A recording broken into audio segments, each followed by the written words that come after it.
Do you know how we got here? No. You don't remember sitting down? No. I reckon we've been here about 10 minutes at least. Well, I've no knowledge of it. My eyes have started working now, and all I've seen the whole time I've been seeing anything at all is that. And do you feel absolutely normal? Not absolutely normal, no. Completely confused. Confused? Yes. If you've never eaten anything, never tasted anything, never touched anything, or smelled anything, what right have you to assume you're alive? But you are? Well, apparently, yes. But I'd like to know what the hell's been going on.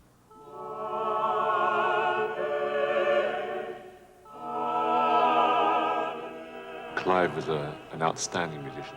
He would take his work very, very seriously. At the same time, he loved music so much that he just really threw himself into it totally.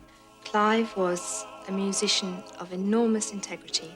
He was the world's expert on lassos, one of the 3 or 4 great composers of the Renaissance. And he also worked a great deal in contemporary music and was chorus master of the London Sinfonietta, which was Europe's foremost group. Music flows out of him, whether he's singing or playing or conducting. Clive Waring, through a cruel twist of fortune, shows us how fundamental consciousness and memory are to our lives.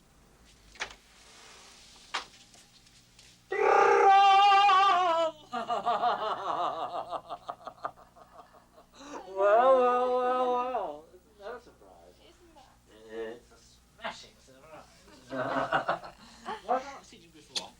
I don't know. Have you not seen me before? No. This is the first time.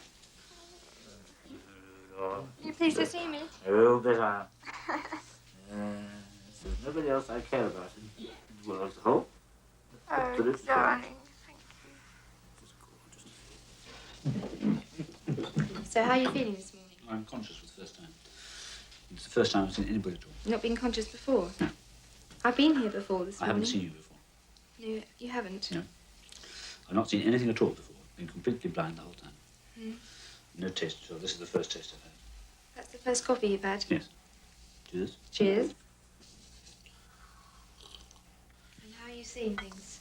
Absolutely normally. The first time. Full colour? Yes. I've never seen anything the whole time I've been ill. No black and white, nothing.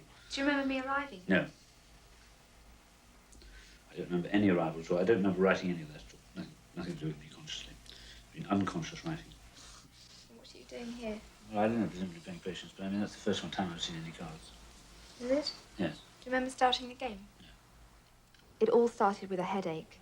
Clive came home one day and said he had a very bad headache. The headache didn't lift, it didn't respond to analgesics. By the 4th day, he developed quite a high fever. And on the evening of the 4th day, for a little while, he forgot his daughter's name. By the 5th day, he was very delirious. Clive suffered from viral encephalitis, which has led to the damage of the left and the right temporal lobes, plus a good portion of the left frontal lobe. Now, the temporal lobes contain a structure called the hippocampus, which we know is implicated in memory function, and in Clive it has almost certainly been completely destroyed in both sides of his brain. It's this that is primarily responsible for his severe memory impairment. In addition, the damage to his frontal lobes also causes a number of additional memory problems, which are manifest mostly in terms of him repeating himself a lot and generally showing highly emotional behaviour. Clive's world now consists of a moment with no past to anchor it and no future to look ahead to. It is a blinkered moment. He sees what is right in front of him, but as soon as that information hits the brain, it fades. Nothing makes an impression, nothing registers. Everything goes in perfectly well because he has all his faculties, his intellect is virtually intact, and he perceives his world as you or I do. But as soon as he's perceived it and looked away, it's gone for him. So it's a moment-to-moment consciousness, as it were, of a time vacuum. And everything before that moment is completely void. And he feels as if he's awakening afresh the whole time. What a lovely hand you've got. Beautiful, marvellous tickets. You're in a very good mood today. Fantastic. I'm awake for the first time. You're the first person I've seen. It's very nice to meet you. How has it been? It's been about 2.5 years now, Mr. Brown. Imagine one night, 2.5 years long. For one moment. That's what it's been like. Not seen anything until now. Not even anything before this game. I've given the impression of being consciously awake. Not true. He always thinks he's been awake for about 2 minutes. And that's why he looks at his watch all the time to record it, to record the fact, I've woken up, this is an important event, therefore I will write it down in my diary. So he writes, 11:54 a.m. I am now completely awake for the first time. And he underlines first time. Patience begins, because he's always playing patience. And the whole diary, every page, is a succession of entries saying almost the same thing, of first awakeness. And when he goes back and looks at his own entries, he doesn't acknowledge that they are genuine. He says he knows it's his handwriting, but as far as he's concerned, he was unconscious when he wrote them. So he quite often, he'll score out what he's written before. And so his life is an ever-repeating moment of first awakening. The strongest thing in his life, I believe, and his diaries bear that out, is his love for me.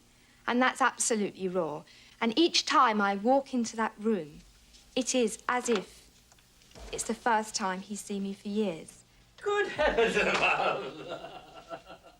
Well, darling. Hello. You surprised to see me? Well, the first time I've seen anybody at all. The first person I've seen. You have not seen me before this morning? No, I haven't. I have been here. So how are you feeling this morning? I'm conscious for the first time. It's the first time I've seen anybody at all. Not been conscious before? No. I've been here before this I morning. haven't seen you before. No, you haven't? No. I've not seen anything at all before. Been completely blind the whole time.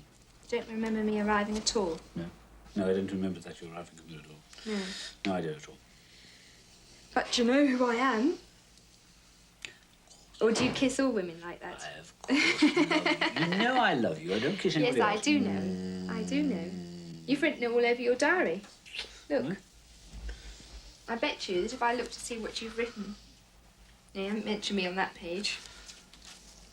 No. You've mentioned me on this page.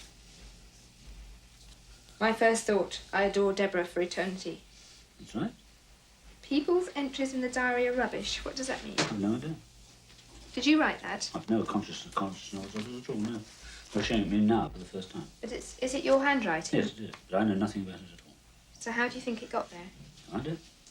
I presume the doctors don't know. But you must... No, I haven't. You listen to me, please, for heaven's sake. When I say no, I mean exactly that. I haven't seen the book at all till now. No, all I'm saying... No, that means I haven't seen it, I have no knowledge of it at all. That's all. There's no knowledge of that book at all. It's entirely new to me. But I'm only But saying... just use your intelligence, and let's have a comment which is intelligent. But you've put... Who would put that apart I don't know, from but you? no. Oh, for heaven's sake, use your intelligence, for heaven's sake. I haven't read the bloody thing. I'm sorry, darling. Well, use your intelligence. Clive gets I haven't read that either. extraordinarily angry. And who wouldn't? Because here you're not dealing with somebody who is demented, who is oblivious, who is gaga. You are dealing with a perfectly lucid, highly intelligent man who has been robbed of knowledge of his own life. And he feels deeply humiliated to be put in that position. Very, very frustrated that he can't grasp what's wrong with him, because even as you're telling him, he's forgetting the previous sentence. Clive has lost a form of memory which probably distinguishes human beings perhaps from all other animals. He's lost the highest form of memory, the form of memory that enables you to relate yourself to the past and project yourself into the future. So, in a sense, he feels like a man adrift. Well, as far as I'm concerned, I haven't heard a note of music, seen any music, have any contact with music at all. You're still a very good conductor and a very, very good player. And you still sing with a beautiful voice. It's completely unknown to me. But do you think if you sat down at the I organ... dread to think. That's a private thing for me. I don't know what will happen, do I? I know, because I've heard you. And you play beautifully, still. I haven't heard a note of music yet. 1, 2, 3, 4.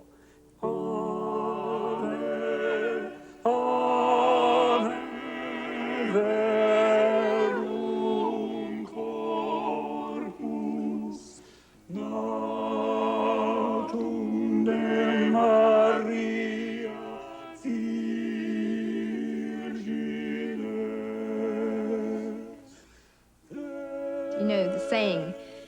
You never forget how to ride a bicycle.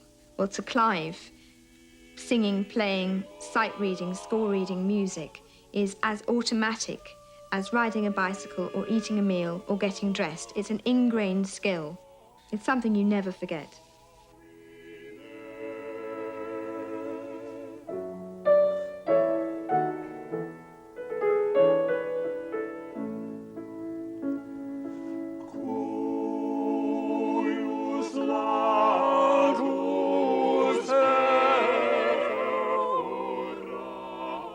When Clive finishes a piece, the reason he almost always goes into that sort of belching, choking, fitting convulsion is because the moment the music stops, he's let down out of what was a sort of safety net for him, and suddenly he's lost again. I can't remember now, I've forgotten. Whatever the damage, however devastating the damage, his being, his centre, his soul, is absolutely functioning as it ever did. The very fact that he is so despairing, so much in anguish, so angry, so much in love with me, those are all real human passions. And he's showing them almost to the exclusion of everything else. All he shows us is raw human passion, straight from the heart of the mind.